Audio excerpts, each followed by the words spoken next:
തടവുകാരുടെ കൂലി കുത്തനെ കൂട്ടിയ സർക്കാർ. ശിക്ഷാ തടവുകാരുടെ പ്രതിദിന കൂലി 10 മടങ്ങ് വരെ വർദ്ധിപ്പിച്ചുകൊണ്ട് സർക്കാർ ഉത്തരവിറക്കിയിരിക്കുകയാണ്. 63 രൂപയുണ്ടായിരുന്ന വേതനം 520 രൂപയായും. രാഷ്ട്രീയ തടവുകാർക്കും ഇതിന്റെ ഗുണം കിട്ടും.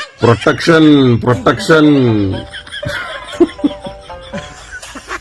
സ്വന്തം അണികളെ നേതാക്കന്മാർ ഇത്ര കണ്ട് പ്രൊട്ടക്ട് ചെയ്ത് സംരക്ഷിച്ച് പിടിക്കാൻ കഴിയില്ല ഒരു പാർട്ടിയും വേറല്ല.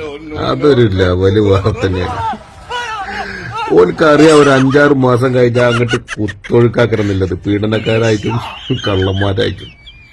ഇനി നടക്കാൻ പോകുന്ന സംഭവം മുൻകൂട്ടി കണ്ടുകൊണ്ട് ഒരു മുഴം നീളങ്ങട്ട് എറിഞ്ഞിക്കലാണ് നമ്മളെ സർക്കാർ. നമ്മളെ മുഖ്യനെ ഓൽക്കറിയാം അവിടം വരെ കൊണ്ട് നിറയുന്നില്ലത്.